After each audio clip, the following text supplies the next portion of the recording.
this is Kermit the Frog. Fascinating. I'm Captain Kirk.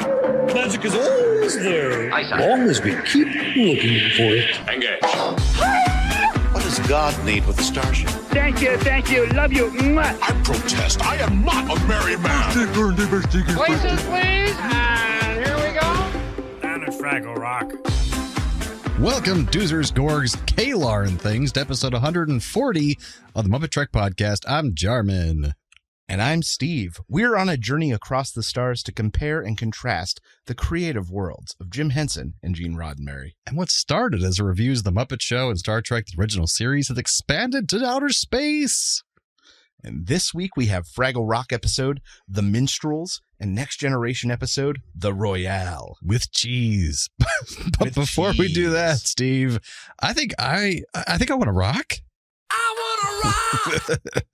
Well, there are all kinds of gems, jewels, and geodes in the world, many of which can be found in Fraggle Rock. This week's specimen is just my favorite name, Bismutotantalite. Oh, Jesus. Bismutotantalite is part of the tantalite family, and cut versions of this gem, while beautiful, are some of the absolute rarest in the world. Even in what would be considered complete rock collections, these would be incredibly rare. Oh, wow. They only come from a couple places. They have really low hardness and really high shatter factor, so cutting them for jewelry is nuts, and then keeping them nice once they're in jewelry is even more nuts. These gems are so rare that I honestly could not find. This is the first gem where I have not been able to find a ton of information on it. Wow. And then I always try to find what the practical uses are for something, like how we use it in today's society. And this is the first time it's happened in a long time. I typed commercial uses bismutantalite and got 2 Google results. Wow. I cannot remember the last time I've gotten 2 Google results. So that's how rare this thing is. It's a beautiful kind of rich brown color in its polished form, but rough. It just kind of looks like brown rocks with lines in it. Like these kind of striations in it. But yeah, incredibly rare. So that's bismutantalite, and that rocks. That rocks. I wanna rock! It's probably what the magic flute's made out of in Fraggle Rock, because it's so rare. That's right. It's bismutantalite. That's right. Well, what's going down in Fraggle Rock, and what's up, Doc? Well, Doc is making a doorbell chandelier, dumping his dog Sprocket's dog food to steal the can to just increase the racket. Doc then keeps adding crap and growing the contraption as Sprocket tries eagerly to ring the doorbell to get back inside. Doc gets the door again, reads the postcard for Uncle Traveling Matt, which was really good, where Uncle Traveling Matt finds a new form of meditation. And then finally, Doc gives up the entire doorbell system. So what's going down in Fraggle Rock? The Fraggles awaken to beautiful music floating through the caves. Following the sound, they all find a pack of minstrels arriving, singing one of my personal favorite all-time Muppetdom songs, Let Me Be Your Song. Cantus the Minstrel and his accompanying players announce that the Fraggles are going to begin a medley. Red volunteers to go first, but doesn't realize that means that she has to figure out her song, or the medley can't even begin. I loved Cantus Fraggle. I wrote down the quote here. Days ago, I found this flute was giving me days to go by something mysterious and invisible. It was so mysterious and invisible, I didn't see it. All the Fraggles leave to find their various songs. Wembley and Gobo kind of stumble across theirs just in their head and in their dreams. Moki struggles, but it's because she has 4 different songs and can't decide. All of this just makes Red feel worse and worse. Cantus demonstrates his magic pipe. It plays doozer music, and I love that all the doozers turned and went, "This is our song." That was so good. That was cute. As other Fraggles blow on the pipe, it plays their song, but he won't let Red play it because the pipe can't sing her song before she does. That night, Red steals Cantus's pipe, blowing it in hopes of hearing her song, but instead the pipe drags her, with Moki with it, in tow to the Gorg's garden. There, Junior is up in a watchtower and falls dramatically. I loved that moment. He's in big radish jammies, which I love. And the song that the flute starts playing attracts his attention. Spotting the Fraggles, he goes to try to squish them. The pipe finally lets go of Red, but her hand begins to glow magically with a mark. They head back to the caves. The medley can't begin. The magic pipe is missing. Moki and Red try to hide it, but Red finally fesses up that she is the one that took the pipe. Mm-hmm. Cantus makes Red retrieve the pipe from the Gorg's garden. The pipe plays Gorg music. I love that, to distract Junior. And then Cantus and the pipe return to start the medley. Red still doesn't know her song, though. But Cantus admonishes her and kind of loses his cool. It was one of the first times that I've seen one of the Fraggles be like a dad. It was like, great. Stop it. Yeah, I'm very mad. Red finally finds her song. The medley begins. The Fraggles join in with their individual parts, making a beautiful single piece of music. And even Boober pops his head out and joins some of the festivities. Yeah. And that's what's going down in Fraggle Rock. So, Jarman, what did you think of this week's episode? Well, I really like this episode. There's just so many little fun moments. I love that you talked about a little bit how he's like, and I've been traveling for days. I thought I was about to say like, or he got it many, many days ago. That's like what it was. I found this pipe many days ago. Yeah, I thought I was going to say years, it centuries. was given to me by something invisible, mysterious. It was invisible and mysterious. It was given to me what by was it? Uninvisible and mysterious. Uninvisible, mysterious what? It was so invisible and mysterious, I don't know what it was. I don't know what it was. But yeah, I love it. He says when the pipe puts the mark on her for stealing it. He's like, the magic pipe puts its mark on you. It's its way of saying, mm-mm. That's what he said. I love that. Also, what was weird is that those other creatures in the minstrel band were not Fraggles. They were something else that they don't describe. Yeah, and I think we see them a few other times. Okay. But yeah, you're right. They're kind of the furry one, the guitar player. The upright bass guy. Was very much not a Fraggle. And there's two other ones that look even funkier. They're smaller. And apparently I looked up online because the minstrels do come back. Even in the new series, they come back, but they call them the troubadours, but they're basically the same puppets. And they said it's an unknown species. They don't say what they are, but they never define it. And the Fraggles don't seem phased, so it's like normal. They're like used to having other kind of species just hanging out in Fraggle Rocks. I'm like, cool, that's canon now. There we go. But I also like this. It focused a lot on the musicality of the Fraggle culture. That's all kind of musical based. They always sing songs and play instruments, and this just seems very perfectly fitting in that world. And Wembley's song was adorable. His little beeper, beeper, beeper, beeper, beeper. It's like, that's exactly what Wembley would do. Bing, bing, bong, bong, bong. Yeah. And Boober joining in was adorable. The Gorg dance and song was hilarious. Suddenly he's like, I can't control it. I got to dance. He's just suddenly dancing around. Play Gorg music. I will say the only thing I really, it's a small little nitpick, is that I am getting a little tired of Doc just being kind of an ass to Sprocket all the time. I'm like, can we have an episode again where he's just like they're buds and doing stuff together, where he's not just antagonizing Sprocket? Like, poor Sprocket is basically what I'm saying. There's been a couple episodes where it's like borderline animal cruelty. Yeah, exactly. And like neglect when he doesn't feed him and shit. So yeah, I get it. And making him work all day. It's like, he's a dog, leave him alone. So yeah, if we get back to having a more friendly storyline there, that would be nice, but it's just a small nitpick. Yeah, fair. But also, like you said, it was really cool that Doc got to read the postcard for the first time. That was crazy. Yeah. Just kind of eases out from him saying it right into the narration of Travel and Matt saying it. So I was like, all right, cool. All right, this is something different. But yeah, this I agree. Good episode, had good movement. And like progressions. We've seen some episodes where things sort of get stuck. It didn't really have a B plot, which is pretty rare. True. There was no underlying thing happening. It was the Red was the through line, and they just took it a lot of different places. And it kind of worked. A lot of different people. I like the idea of like all of us having our song, the message that comes across with this episode. And I think for me personally, I mentioned earlier, Let Me Be Your Song is like one of my absolute favorite anything songs from any form of Jim Henson Muppet stuff. And the fact that Jim did this episode and was the minstrel, and that is why, as a side character, he had latitude to do all those longer bits that I don't think any other side character would have been able to do if it wasn't Jim. It was actually Jim doing it.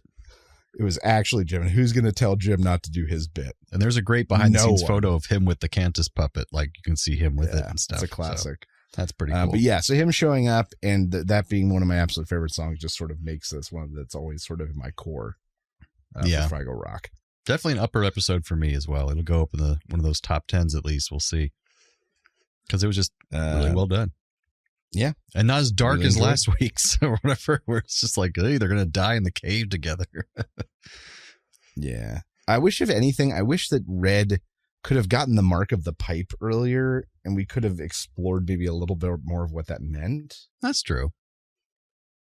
But they did establish the pipe was definitely magic. Like, they didn't try to hide that. There's no denying it now. They gave her a freaking magical mark on her hand. Like, there was, it wasn't just them thinking it was magic. It's actually kind of magic.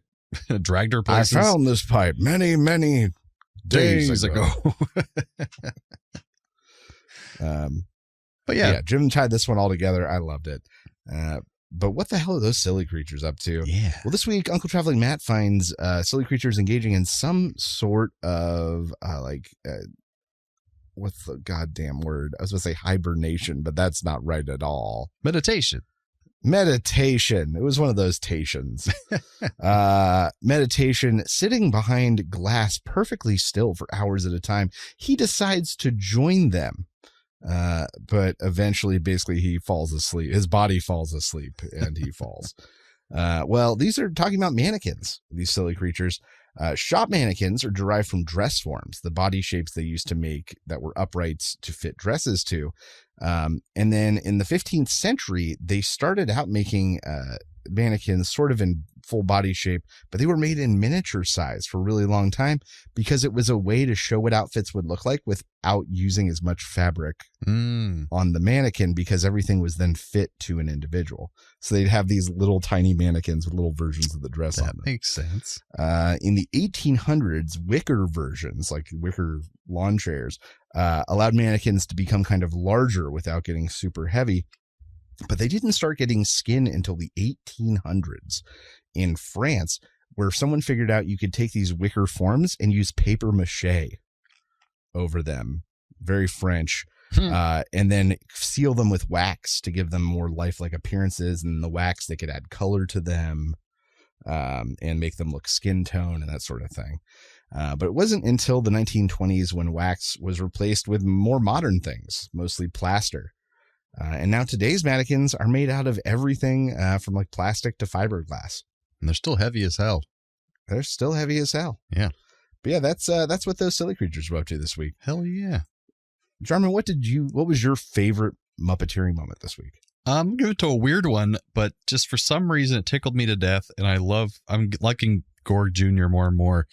And the Gorg song playing and him doing that little dance to the Gorg song just was my favorite moment of him just doing a really great job doing a little jig in that costume. So I'm just giving it to the Gorg for this one.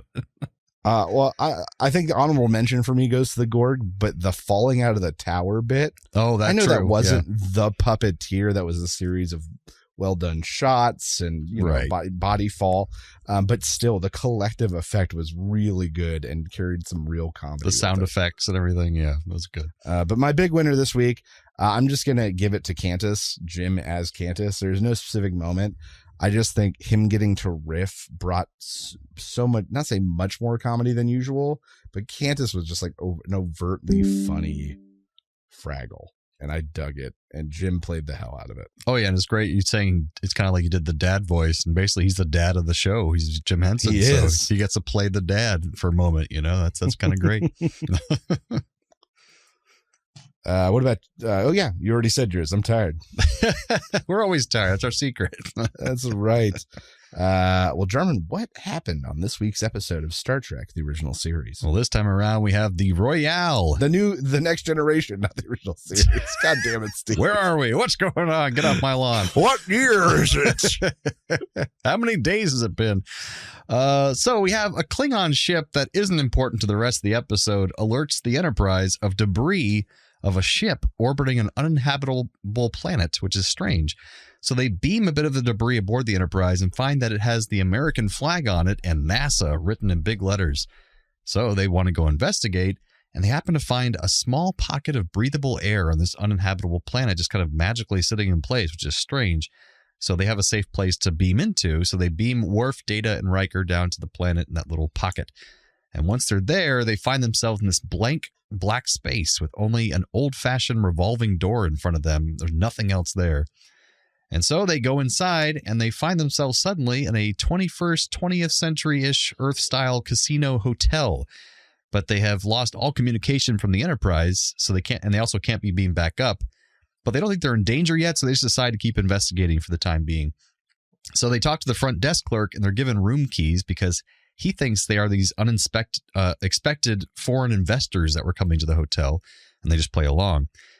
So they talk to some people, but they attempt to leave so they can contact the Enterprise to let them know of their progress, but the revolving door just takes them right back into the hotel, so it seems like they're trapped in there. They try everywhere to get out, like shooting the walls. They can't get out of this place at all. Luckily, back on the trip, Troy can still sense their emotions down there, so she knows that they're okay. But Picard has Wesley and Geordi to start working on ways to communicate with them and possibly beam them back up. But back in the hotel, the Royale, they continue investigating, and they find a hotel room where they discover the body of an ancient astronaut, and it turns out he was the last surviving crew member of a NASA starship from 2037, only a few years from now, that should never have been able to travel this far. And so apparently they find out some alien race on this planet infected his ship with a virus, killing all of his crew but him. But to make up for it, because they felt bad, they didn't mean to do that, they try to make an ideal living situation for him on this crazy planet, but they based it on a novel they found on his ship. But the novel turned out to be a really hack dime novel story full of cliches and bad writing. And it was about a love drama playing out in an old casino hotel with like gangsters and stuff.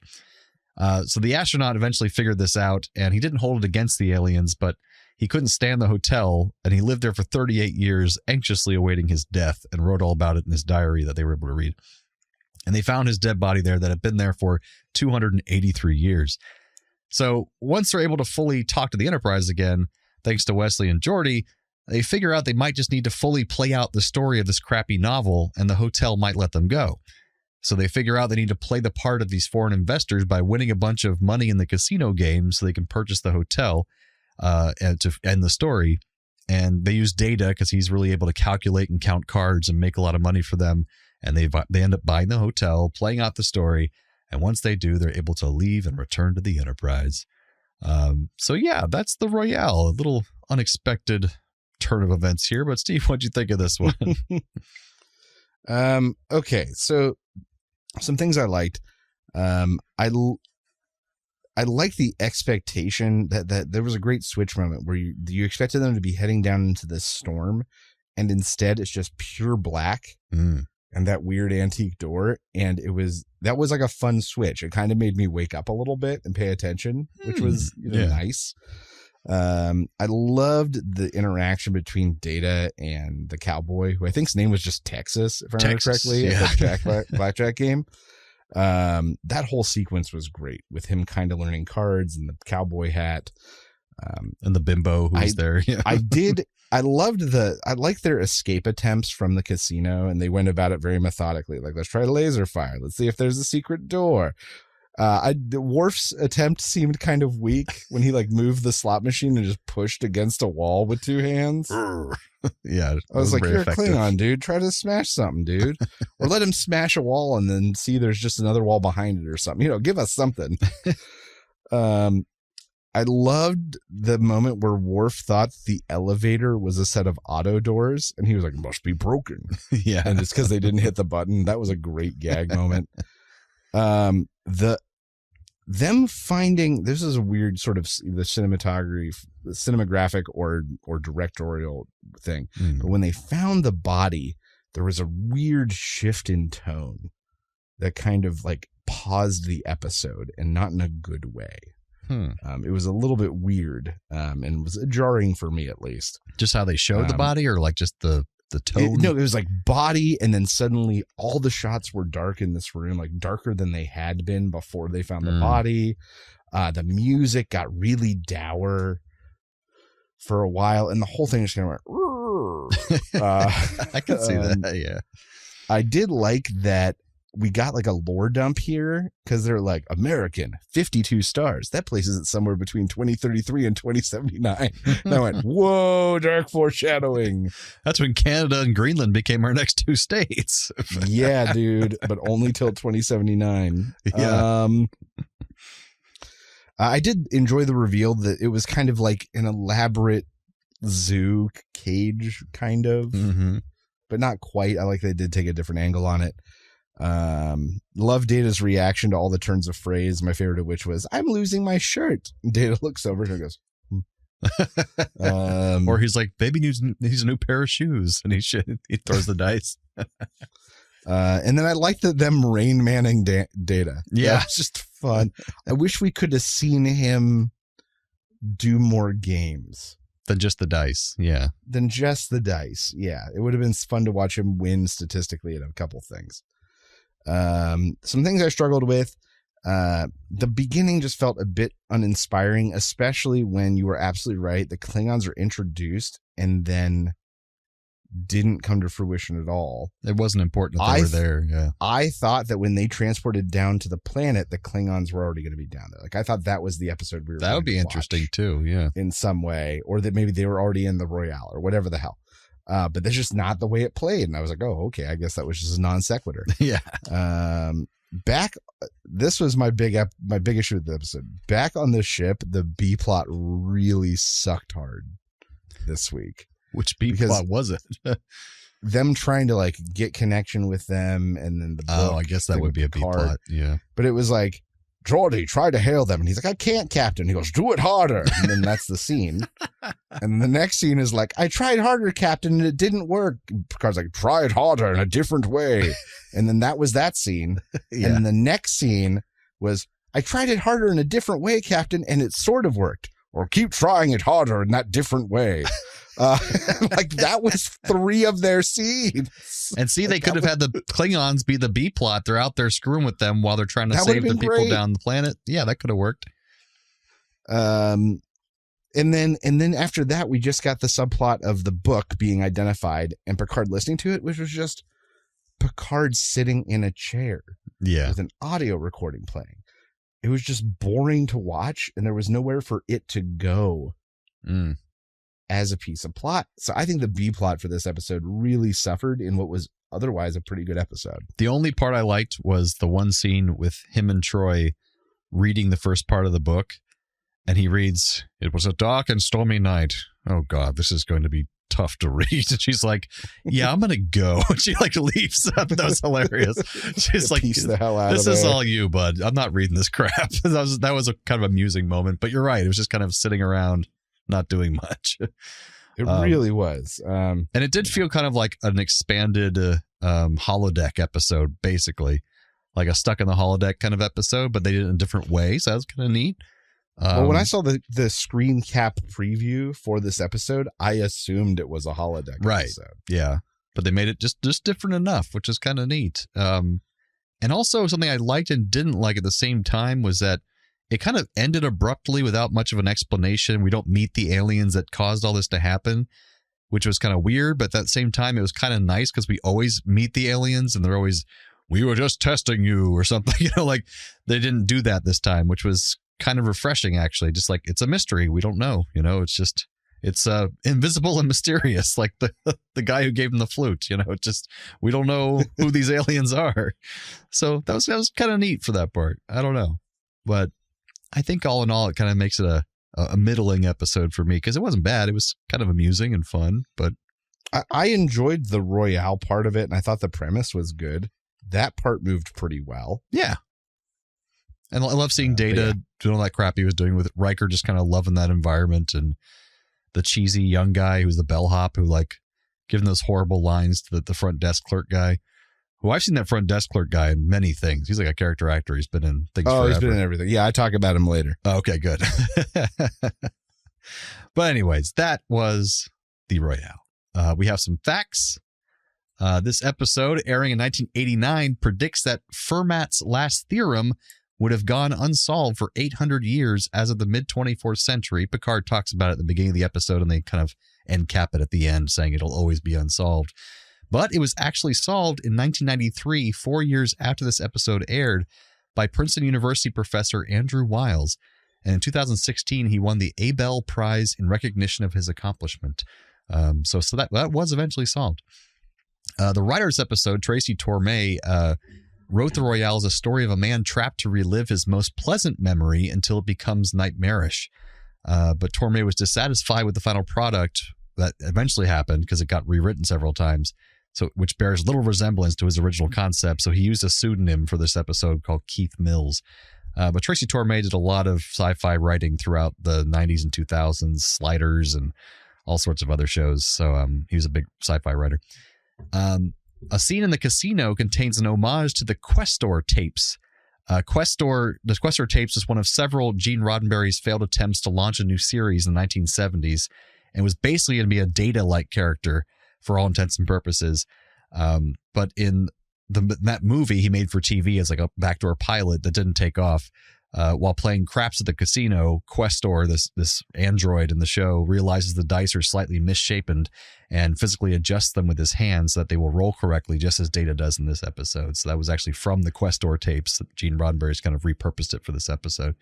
But that pilot does exist out there. The show that was basically like a proto Data, but not in the Star Trek universe. It's kind of interesting. But yeah, so that's our little Trek facts for that. But you got some Trek connections, I hear. Oh boy, I got two of them.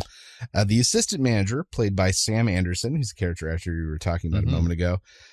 He's most known for playing like the principal in Forrest Gump, or eventually Bernard on Lost. Oh, yeah. But he also played the role of Charles Patton in the movie Slackers, which featured Jason Segel, who was in the 2011 movie The Muppets. Aha, yes. Anderson, another connection, also played Steve in the 2000 movie Perfect Game, which starred Ed Asner, who had a brief cameo in Muppets Haunted Mansion. Very nice. And then Texas, that actor was played by Noble Willingham. Noble Willingham. He played the role of Clay Stone, the ranch owner in City Slickers, which featured Billy Crystal. And Billy Crystal had an appearance on Muppet Tonight years later. But I got to discover something fun. There is a deleted scene from the 2011 The Muppets where the Muppets are trying to find a celebrity host for their show. So they send all these celebrities invitations saying that they've won Oscars. And so Ricky Gervais, and they hire a Billy Crystal impersonator to give out the Oscars to try to trick these celebrities. So they attract Ricky Gervais and Kathy Griffin. And then real Billy Crystal shows up with the police and has everyone arrested and demands that his impersonator is killed. My goodness. I would not believe that this deleted scene existed if I had not watched it. I'm glad it was actually filmed.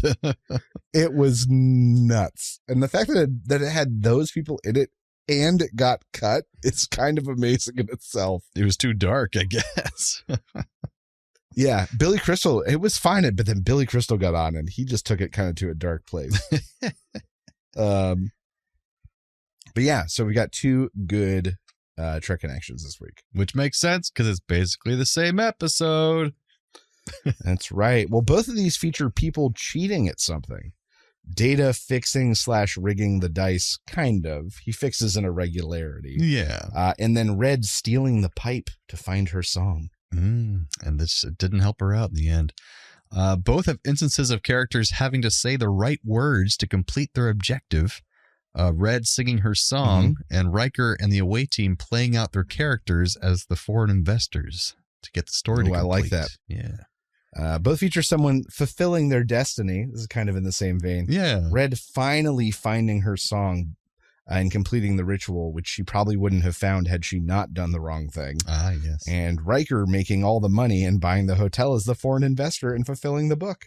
I can't believe they made $24 million in casino winnings, and no one better than I. Both involve new musical instruments of sorts. The Minstrels bringing in their enchanting music and the flute, and Doc creating the cacophonous doorbell machine, which was terrible. So yeah, very annoying musical instrument, but nonetheless, still a musical instrument. But what's that noise? Oh, that noise. Transporter malfunction. Transporter malfunction.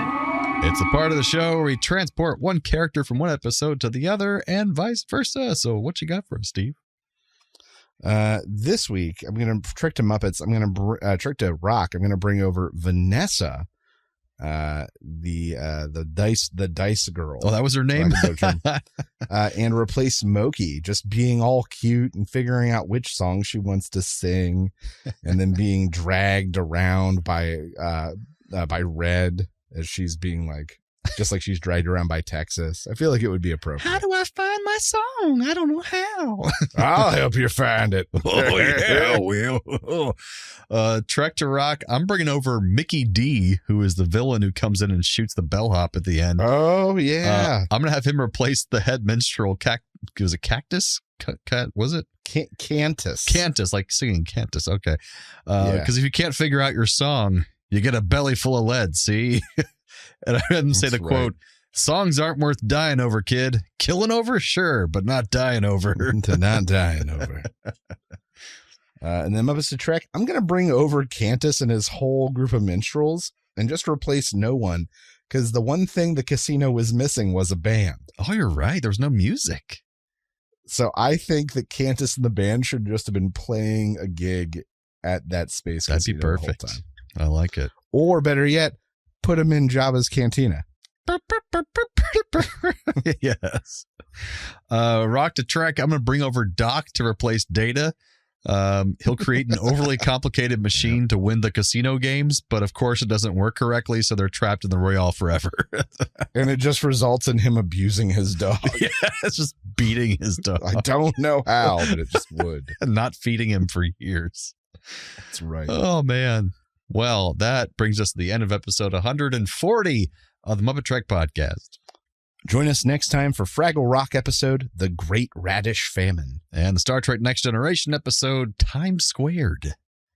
So from the lovers, the dreamers, and us. Live long and prosper, everyone. Thanks for listening to the MuppeTrek Podcast. Be sure to follow us on social media on Facebook and Twitter. Subscribe to us on Apple Podcasts, YouTube, Spotify, or your favorite podcast platform. This podcast has been brought to you by A Play on Nerds.